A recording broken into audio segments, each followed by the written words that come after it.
Hey everyone, thank you so much for being here today. My name is Denise. I'm also known as heywigsister on Instagram and Facebook. Today I'm here with a Tip Tuesday to show you how to work with bangs or the front on a wig that is not cooperating or looking great to you. In this video, I'm going to take this bell tress Peerless in 18 inches, and I'm going to work on the front here with this hot air brush. I've shown similar videos in the past, but I think we all know that repetition is the key to learning. So while this video might be a little bit repetitive, I think every time I show you something on a different piece, you learn a little bit more. So if you want to know more about how I'm going to deal with this, I did talk about it in my review of this style, then stick around. It shouldn't take too long for me to show you how to remedy this.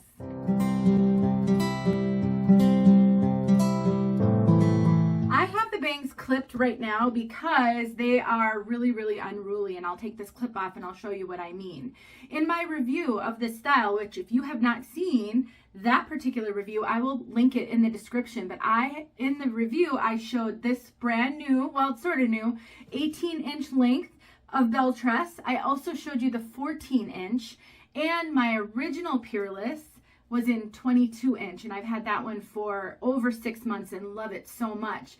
This style is awesome, and I'm so thrilled that they came out with different lengths. So if you want to know more about this piece in particular, then you can go watch that review. But in that video, I hadn't done anything with it, and this wasn't quite so bad because I hadn't figured out where I wanted to part it. And I talked about that briefly. See how bad that is, why I clipped it away, because I can't quite talk with it poking me in the eye. So let me re-clip it until I'm ready to deal with it. In that video, I talked about how if you've got a challenge with a wig like this, and you can take a hot air brush to it, but one of the things you have to do first is figure out where you want the part to be and how you want those bangs to lay. And so I needed to do that first, and in the review I just left the wig as it came really out of the box, and so it didn't look too bad, but I wasn't thrilled with that part. So what I've done is I've taken my wide tooth comb and I just figured out where I like the part the best and how it lays the best. Every wig comes out of a box wanting to fall a certain way. It's just sort of how the fibers were set in the beginning, how those knots are positioned in the hand-tied sections of the wig, and maybe a little bit have to do with it sitting in the box. This particular wig has mainly kind of a center part, but in that video I showed that it's kind of a wide part and the lace front is very deep. It gives you just slight flexibility on where you part it, and so this is off center to the right, so right going to the left. I normally part my wigs left going to the right, but this really seems to want to lay better in this direction. And since I am all about being flexible with wig wearing and teaching myself to live out of my comfort zone so that I can be open to more styles, I figured I would just leave it. But I will show you guys briefly what you could do if you wanted to redirect. So the first thing that we're dealing with is how the fibers were baked in or the style was baked in from the manufacturer. The second thing, for hand-tied features, this has a hand-tied lace front and a hand-tied mono part. Each individual strand is tied and knotted into the cap. Those knots can get kind of stuck or set in a certain direction. So one of the things that you need to do to redirect is to get those knots to move. Sometimes all it takes is a little bit manipulating with your hands and kind of working with them like this. You're kind of going through it, trying to redirect those knots. Sometimes you need a little bit more oomph to get that to happen. And sometimes all it is maybe a little bit of water and then redirecting. And then sometimes you have to take heat to the fibers to get those knots and to sort of set the new part or the new direction in place. This is a heat-friendly wig, so you can take heat to this with no concern, and you can actually take a higher heat. I can't remember I think you might be able to go up to 300 degrees with bell truss. Don't quote me on that. I do try to stay quite a bit under that if I can. And in this video, I'm going to use this hot air brush, which is very low heat and actually can be used on a regular synthetic. So let's say this were a regular synthetic wig. You could still do what I'm showing you today, but you have to be much more careful with the heat that you use. And I always recommend using water. I still like to do that with heat friendly, but it's not as necessary as with regular synthetic. Steam is always an option, and to me that's like the big guns. That's the last resort. If you've tried other methods and it hasn't worked, then you might consider using a clothing steamer and getting steam to help you redirect those fibers. So really, there's lots of ways to do this. It just depends on how difficult the particular situation is that you're dealing with. Even the heat of your hands can help, but I find that those are very minor adjustments that they work on. So like rubbing your hands, create friction, create heat, and then you could take that heat and you could maybe press down some poof or redirect. This is much too much for the heat of my hands to deal with. It's much too much for just wear and constantly training to deal with. It will help some, but I think it's going to take way too long, and that's not, I don't want to deal with that. So let me just show you what I'm going to do. So I'm going to take it, I'm just going to spray a tiny bit of water on this. I like to get the fibers a little bit damp. I think that the heat, it sort of helps the heat. You don't want to get it too wet though, because it will take too long for it to dry.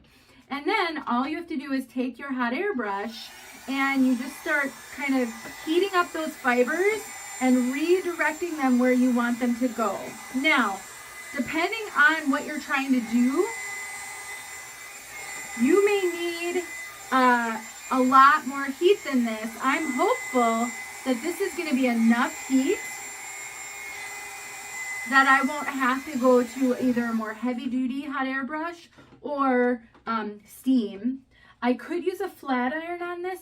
I could use a hot comb on this, which I own and have never actually tried. But I'm going to start here because I think this is probably the easiest, and I think a lot of people are getting themselves at least a hot air brush. Now this one is the smallest barrel. It's really great for bangs.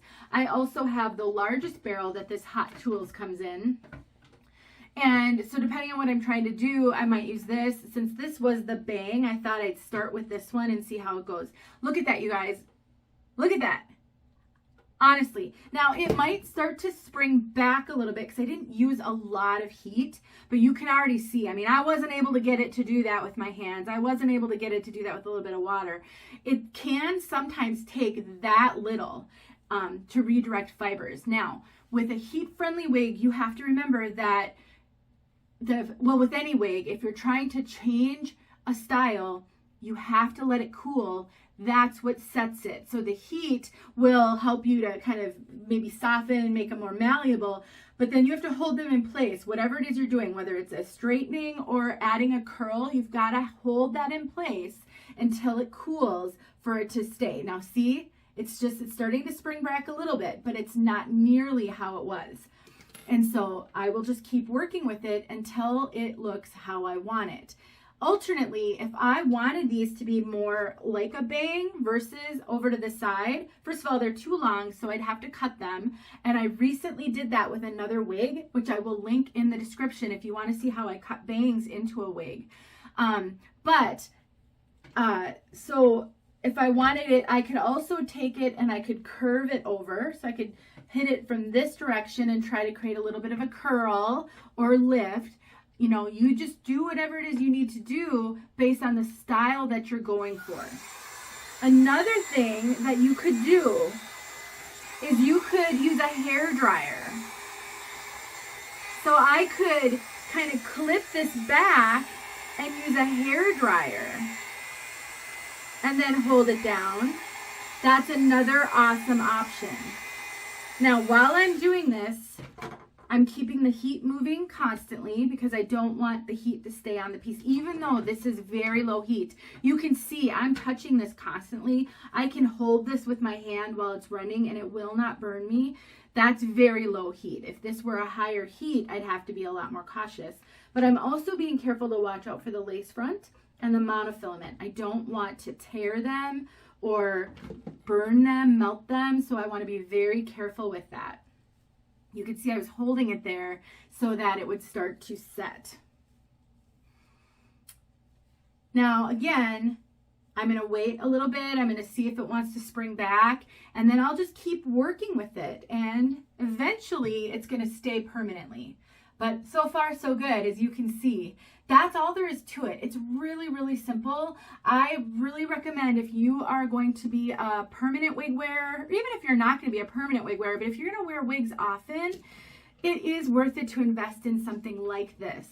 I like this particular version and brand because it will work on both regular and synthetic hair. That's really helpful. I have a video where I show the 3 hot air brushes that I currently own, and one of them has metal. This is plastic, and that's key for the regular synthetics. It has metal and it gets much hotter than this one. I will use that one on my heat-friendly longer synthetics if the ends really need a lot of help. So it might be worth it to have kind of multiple hot air brushes, but if you're just starting out and you don't want to just spend a ton of money on a lot of different things, I think a hot air brush, depending on whether or not you wear bangs or not, you might get the bigger one. I think this is the 3/4 inch or like 0.75. That's this size. And then they have, I think, a 1 inch and then a 1 1/4 inch maybe. I have the biggest one, and so that one's great for a lot of things, but if you wear shorter wigs or shorter fringe or bangs, you're going to want this size for those parts. It might be worth it to get both, but just think about what you'll use it most for. If it's to redirect bangs a lot, you'll be able to get the smaller one, and that should be fine to start. But again, it's all about not giving up on your wigs. So many people lose out on great opportunities to try styles and to have great wigs because there's a few little things that are a problem or they don't look great out of the box. Honestly, you guys, that's kind of an unacceptable attitude for a long-term wig wearer, and I am not saying that in a condescending tone. Please do not take it that way. What I'm trying to do, though, is get you to change your mindset. Oftentimes, we expect things to be perfect from the get-go. We want a wig to look great out of the box.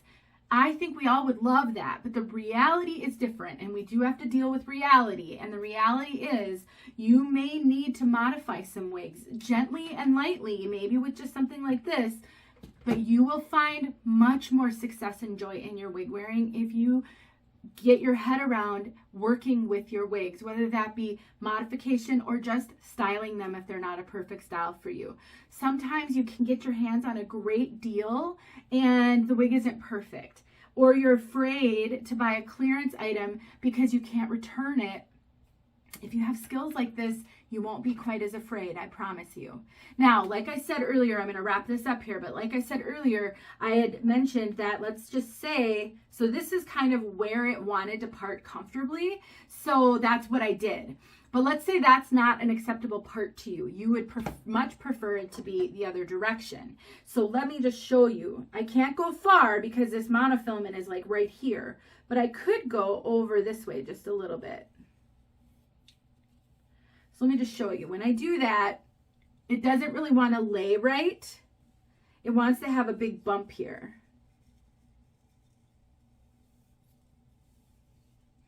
It's not going to want to lay right. How would you deal with that? I don't want to redirect this one right now that way, but I'm just going to kind of talk you through it. Actually, I'll show it to you on the other side, even though it doesn't need it. Oh, and again, this one could be great with bangs if you want to cut bangs in. So don't forget, I have that video where I show you how to do that, or at least how I do that. I'm not an expert, but whoops, see, it wants to spring back again. So it is a work in progress. I'll just have to keep working with it. I may need hairdryer heat, a little bit higher heat. But anyway, let me just show you. So what I would do if I were trying to redirect this part, I would do similar to what I just did, but back further. I would just maybe put some water on it, and then I would just start taking this heat and pressing it down on one side and then on the other to help redirect that. So I would start on this side and then I would go to the other side. Whatever it is that's not working for you, that's what I would do, and that's how you redirect apart line on a synthetic wig. You, again, if you use low heat like this, you can do it on regular synthetic. You can use a little bit higher heat on heat friendly, but you may not need to. That's it, you guys. I hope this helped you. And once again, don't be afraid to play with your wigs. Don't be afraid to try some things. And if you are really terrified, I recommend trying to purchase a $10 to $20 wig off of Amazon. A really cheap wig. Sometimes you'll get lucky and it will actually be a good one. But even if it isn't, that's not the point of that purchase. The point of that purchase is to practice. Before you start to do anything to your more expensive wigs, practice with a cheaper wig. That way you will build your confidence and you'll learn your technique, and then you can apply those skills to your more expensive wigs that you want to wear for every day. Let me know if you guys have questions. I hope this was helpful. Please share this video if you know someone who could use this type of help. Like this video if it was helpful. Comment if you're so inclined. I really appreciate it when you guys engage with my videos, because then YouTube will allow others to find them in search. So that's really great. Thank you so much, you guys. I appreciate you. I'll talk to you later.